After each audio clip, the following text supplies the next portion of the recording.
জানি না যে কী কারণে তাসকিন খেলে নাই, কারণ সে তো টিমের ভাইস ক্যাপ্টেন, বলতে গেলে অটোমেটিক চয়েস। তো যখন সে না খেলবে স্বাভাবিকভাবে মানুষের মনে প্রশ্ন আসে, এখন সেটার এক্সপ্লেনেশন তো দিতে হবে।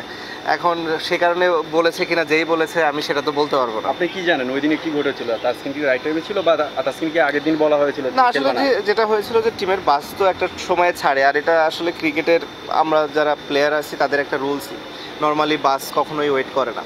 যদি কেউ এরকম কখনো মিস করে তারা হয়তো পরের গাড়ি নিয়ে আসে, কিংবা ম্যানেজারের গাড়ি থাকে, অথবা ট্যাক্সি থাকে, কিংবা থাকে। ওয়েস্ট ইন্ডিজ যেহেতু একটা ডিফিকাল্ট জায়গা, ওখানে আসলে এই ট্রান্সপোর্টেশনের সাপোর্টটা অনেক ডিফিকাল্ট ছিল।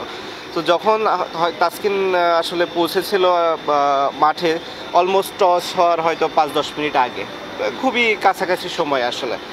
তো স্বাভাবিকভাবে ওই সময়টা ডিফিকাল্ট ছিল টিম ম্যানেজমেন্টের জন্য সিলেক্ট করা ওকে কোন অবস্থাতে থাকে এরকম সিচুয়েশনে একটা প্লেয়ার, তার জন্য একটু ডিফিকাল্ট। স্বাভাবিকভাবে তাসকিনের পরে অ্যাপোলোজাইজ করেছে পুরো টিমের কাছে, টিমের সবাইও এটা খুবই স্বাভাবিকভাবেই নিয়েছে। মানুষের ক্ষেত্রে ভুল হতেই পারে, আনইনটেনশনাল ভুল সবারই হয়ে থাকে।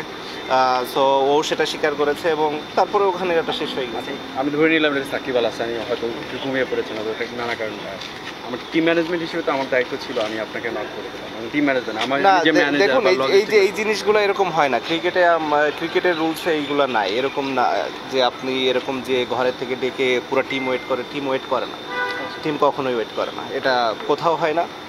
আমরা যখন এজ লেভেল থেকে খেলা আসছি, এমনও মনে আছে যে আমাদের এমনও হয়েছে যে প্লেয়ার পিছিয়ে দৌড়াচ্ছে কিন্তু বাসের দরজা লেগে গেছে, বাস চলে যাচ্ছে। সো বাস কখনো থামে না টিমের, একজনের জন্য পুরো দল থেমে থাকে না।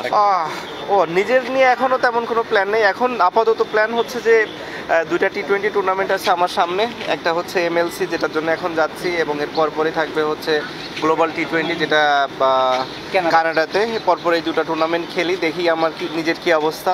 এরপরে দেশের জন্য তো ইন্টারন্যাশনাল ক্রিকেট যেটা আছে, যে পাকিস্তানের সাথে টেস্ট সিরিজ। সো আপাতত প্ল্যান এতটুকুই, খুব বেশি আসলে প্ল্যান করিনি। নিজের বোঝার দরকার আছে, এবং এখন আসলে ওরকম সময় নেই যে আসলে 3 বছর 4 বছরের প্ল্যান করা। আমার মনে হয় 3 মাস 6 মাসের প্ল্যান করাটাই বেটার, এবং এর পরবর্তী প্ল্যানটা তারপরে। আপাতত এই পাকিস্তান সিরিজ পর্যন্তই প্ল্যান আছে। হয়তো অল আউট খেলতে পারিনি, হয়তো যে ধরনের রেজাল্ট আমরা আশা করছিলাম কিংবা যে ধরনের রেজাল্ট হওয়ার সুযোগ ছিল ওইভাবে পারিনি। আমাদের হয়তো ইনিশিয়াল টার্গেটটা পূরণ হয়েছে, সেই দিক থেকে আমরা সাকসেসফুল।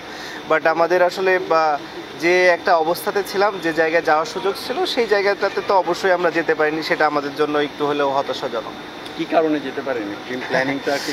এটা তো বলা মুশকিল আসলে। এটা আমি শিওর যারা নীতি নির্ধারকরা আছে তারা ডিসাইড করতে পারবে, ভালো কোচ, ক্যাপ্টেন, টিমের যারা আরও পার্ট আছেন, প্লাস হচ্ছে ক্রিকেট অপারেশন বোর্ড, এরাই সবাই মিলে ডিসিশন নিবে, কিংবা তারা আলাপ আলোচনা করে বুঝতে পারবে যে আসলে কোন ল্যাকিংসগুলো ছিল, এবং ভবিষ্যতে যেন ওই ল্যাকিংসটা না থাকে সেই জায়গাগুলো নিয়ে কাজ করবে। ডিপেন্ড করে আসলে আমাদের ক্রিকেটের অবস্থাটা কেমন। অনেক ক্ষেত্রে আছে যে দরকারই হবে না, অনেক ক্ষেত্রে আছে যে দরকারই হবে। কারণ আমি মনে করি যেমন ইন্ডিয়া কিংবা ইংল্যান্ড এরকম দেশগুলোর ক্ষেত্রে কোচিং স্টাফ না হলেও হয়, আমাদের মতো কিংবা শ্রীলঙ্কার মতো দেশগুলোর হয়তো কোচিং স্টাফ একটু বেশি দরকার হবে। কারণ আমাদের T20 হয়তো অত ডোমেস্টিক হয় না, যেটা ইন্ডিয়াতে হয়, প্রতিটা স্টেটে ওদের হয়। IPL-এর মতো টুর্নামেন্ট হচ্ছে, প্রতিটা স্টেটে সব প্লেয়াররা খেলছে। ইংল্যান্ডের কথা বললাম কারণ ওদের কাউন্টিতে হচ্ছে ওদের একটা T20 টুর্নামেন্ট আছে, আবার 100 বল আছে, উইচ ইজ ক্লোজ টু আসলে T20। সো যাদের এরকম অনেক খেলা আছে তাদের হয়তো কোচিং অত না হলেও চলবে, বাট যাদের কম খেলা আছে তাদের হয়তো কোচিংটা একটু বেশি দরকার হয়।